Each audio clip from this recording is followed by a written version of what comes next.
Chào anh em, lại là tôi, Sub Game đây. Anh em thân mến, thường khi chọn chơi một tựa game nào đấy thì anh em quan tâm nhất là gì? Tên game hay, đồ họa đẹp, cốt truyện có chiều sâu, hay chỉ đơn giản là chọn bừa một game để chơi giết thời gian? Sub Game tôi thì cái gì cũng có, cho nên anh em mới có video ngày hôm nay. Và như thường lệ, khi nhắc đến game mobile, hầu như anh em sẽ cho rằng cốt truyện, đồ họa không hay, không đẹp như game PC. Nhưng thật sự thì có không ít những tựa game mobile sở hữu cốt truyện đó là vô cùng tuyệt vời, không hề kém cạnh game trên các nền tảng khác. Để chắc chắn hơn thì anh em cùng tôi đi liệt kê một số tựa game mobile có câu chuyện lôi cuốn ở trong video ngày hôm nay nha. Ok, game là dễ, hãy để tôi giới thiệu game cho anh em. Còn hay giờ như thế nào thì tùy anh em cảm nhận nha. Còn giờ thì bắt đầu video thế nào.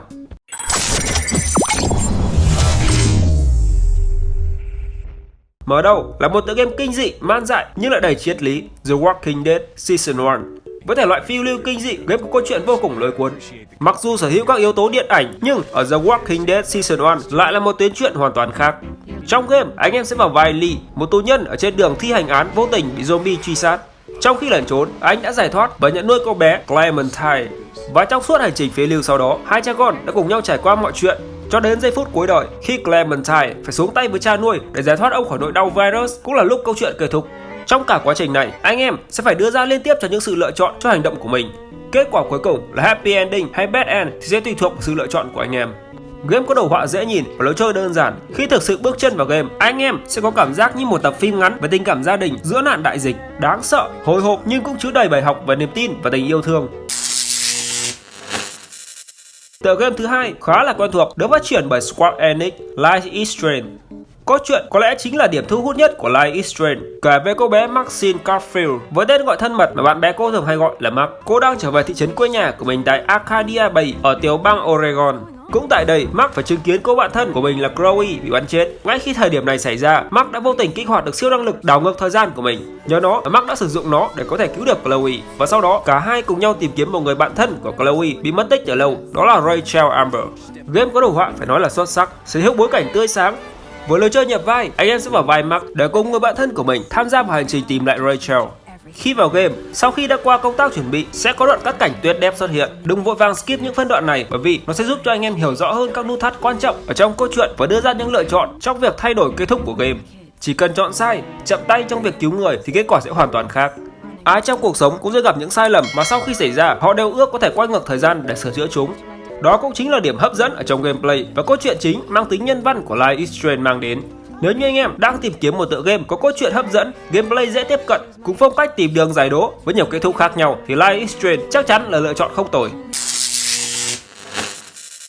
Tựa game thứ ba là một siêu phẩm kinh dị Đài Loan được phát triển bởi Red Candle Game Detention. Game lấy bối cảnh Đài Loan thời kỳ khủng bố trắng những năm 1960. Hai học sinh Wei và Ray thấy mình bị mắc kẹt tại trường trung học Greenwood nằm tại một vùng hẻo lánh. Trong khi chạy trốn, Wei và Ray đã phát hiện ra rằng trường học đang bị ám bởi những linh hồn và ký ức đau đớn của những người chết trong cuộc chiến giữa Đài Loan và Trung Quốc. Hai nhân vật sẽ phải tìm hiểu về quá khứ bí ẩn của trường học và tìm cách giải quyết những bí ẩn đó để có thể sống sót. Lối chơi của Detention khá giống The Coma 2 Vicious Sister nhưng mang nhiều cảm giác kinh dị và đáng sợ hơn. Công lớn nhờ vào khía cạnh hình ảnh và âm thanh quá sức tuyệt vời, tạo cảm giác vô cùng ám ảnh, rất khác biệt so với series The Coma hay những cái tên cùng thể loại khác. Detention với thời lượng chơi tương đối ngắn, nửa đầu của game trải qua với nhiều câu đố phức tạp đòi hỏi sự kiên nhẫn. Đến nửa sau thì trải nghiệm lại thay đổi 180 độ, chuyển sang tập trung vào yếu tố câu chuyện kể đầy ám ảnh, dần lý giải mọi khúc mắc của nhân vật. Detention mang đến một cái cảm giác khá nặng nề, căng thẳng và đầy ám ảnh. Nếu muốn tìm cái cảm giác đau tim với thể loại này ở trong thời gian chơi ngắn thì đây chắc chắn là cái tên rất đáng để cân nhắc đấy. Chào mừng anh em đến với Văn phòng Địa Phủ. Underworld Office sẽ đưa anh em đi trải nghiệm một cách đầy kịch tính khi vào vai cậu bé nhút nhát Eugene, người thường xuyên gặp ác mộng và luôn cảm thấy bản thân vô dụng, tự hỏi trong giấc mơ tại sao mình vẫn tồn tại cho đến bây giờ.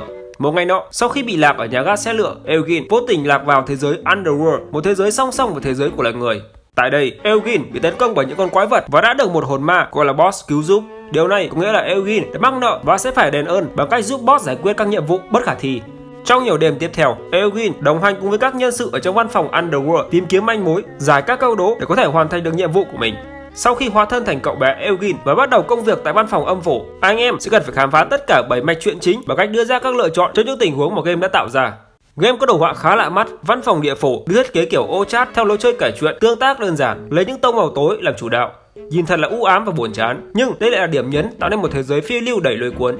Anh em nào đã từng chơi qua thì hãy cho Sub Game tôi xin vài cái bình luận review nha.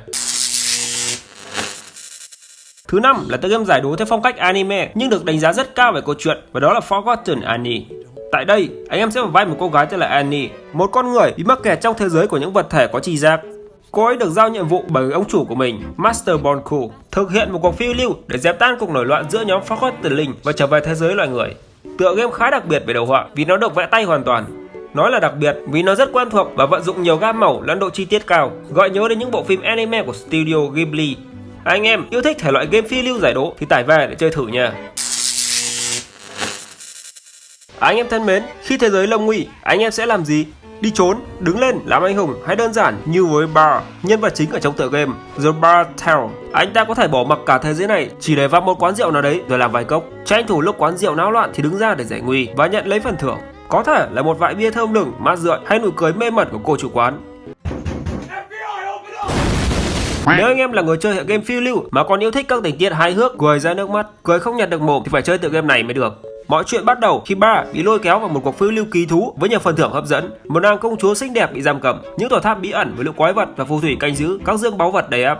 Một cuộc phiêu lưu như trong truyện cổ tích sẽ diễn ra. Cứ tưởng sẽ thấy được một màn anh hùng cứu mỹ nhân, nhưng nhân vật chính của The Bar's Tale là chỉ vì tiền nên mới tham gia cuộc phiêu lưu này thôi. Tất nhiên thì đồ họa và lối chơi của game phải đạt cái tầm khá thì sắp game tôi muốn giới thiệu đến với anh em chứ.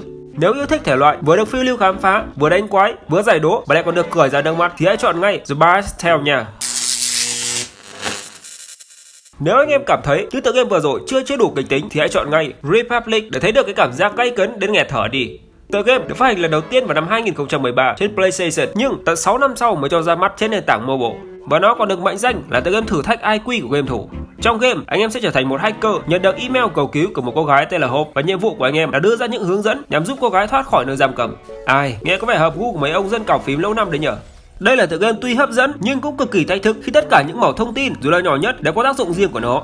Anh em sẽ phải để ý đến những email, voicemail, giấy ghi chú, tài liệu xuất hiện xuyên suốt quá trình chơi. Có thứ tuy nhỏ bé nhưng chứa những thông tin cực kỳ quan trọng, có những thứ chỉ đơn giản là mang tới một câu chuyện cười. Nhưng ai mà biết trước được cái nào cần, cái nào không chứ? Sau game tôi trước khi viết bài này cho anh em thì cũng đã chơi thử qua rồi. Ok, và kết quả thì như anh em cũng thấy đấy, uống rượu, ngắm mỹ nhân thì dễ, chứ giải câu đố cứu mỹ nhân mới là khó. Về đồ họa, có thể nói Republic đã làm quá tốt so với yêu cầu được đặt ra trong một tựa game mobile. Từ bối cảnh, màu sắc, nhân vật đều được thiết kế cẩn thận. Và anh em muốn test IQ không? Tải game về chơi đi, tôi đảm bảo game hay, chơi không chán, uy tín đấy. Tiếp tục là một tựa game phiêu lưu giải đố đến từ Starbreeze Studio, Brother: A Tale of Two Sons. Game được đánh giá rất cao về câu chuyện, thậm chí còn từng đánh bại các đối thủ xưng xó như GTA 5 hay Tomb Raider để trở thành tựa game hay nhất trên nền tảng Xbox. Đồ họa trong game được thiết kế trên nền công nghệ đồ họa Unreal Engine 3. Chất lượng hình ảnh so với nhiều tựa game mobile hiện nay thì không bằng, nhưng bù lại Starbreeze Studio đã dành rất nhiều tâm huyết và đem lại những gì tốt nhất vào game. Với câu chuyện xoay quanh câu chuyện của hai anh em Nai và Naya. Cả hai mồ côi mẹ sau một vụ tai nạn, còn người cha thì đang ốm nặng. Cách duy nhất để chữa khỏi chính là nước từ cây sự sống, và để cứu được người cha, cặp anh em như nước với lửa đã đồng hành cùng nhau trong chuyến phiêu lưu đầy gian khổ. Ngoài mục đích chính là tìm được cây sự sống, còn phải cùng nhau giúp đỡ những người khác trên chuyến hành trình. Và trong chuyến hành trình đó sẽ gặp những ai, làm những gì, anh em trải nghiệm thực tế nha. Có thêm một điều nữa là cái kết của game không có happy ending đâu, nên anh em nào có trái tim mong manh thì cân nhắc trước khi chơi nha. Cái tên tiếp theo trong danh sách ngày hôm nay đến từ 11-bit Studio mà sắp game tôi đã từng nhắc qua ở những video trước, đó chính là This War of Mine. Đây là một tựa game về đề tài chiến tranh nhưng không phải là vào vai chỉ huy quân đội hay người lính cầm súng, mà anh em sẽ đứng ở góc nhìn của một người dân thường trong cuộc chiến đó. Game mô tả một cách chân thực cuộc sống của những con người vô tội trong thời kỳ khói lửa bom đạn. Ở đây họ không chỉ tìm cách để tránh bị thương vong mà còn phải tìm cách để đấu tranh sinh tồn giữa sự khắc nghiệt của cuộc sống. Câu chuyện khá là sâu sắc khi đưa anh em đến với cuộc chiến tranh và phải lựa chọn giữa việc cùng chết với người khác hay đạp vào họ để tồn tại. Một điểm cực hấp dẫn của game mà sắp game tôi vô cùng thích đó chính là một câu chuyện không theo một kịch bản có sẵn và hoàn toàn tùy thuộc vào những lựa chọn của anh em. Nhiệm vụ của game là gửi thông điệp nhằm thông qua gameplay mà thôi. Ok, và vừa rồi là những tựa game có câu chuyện lôi cuốn, đồ họa, gameplay ổn, dễ chơi. Anh em yêu thích thể loại nào thì có thể tải game về để trải nghiệm nha. Game chơi hay thì nhớ quay lại ủng hộ sắp game tôi một like, subscribe để tôi có thêm động lực ra nhiều video hay hơn nha. Video hôm nay đến đây thôi, chúc anh em chơi game vui vẻ. I go by at night, I be in my feelings, I'ma be fine.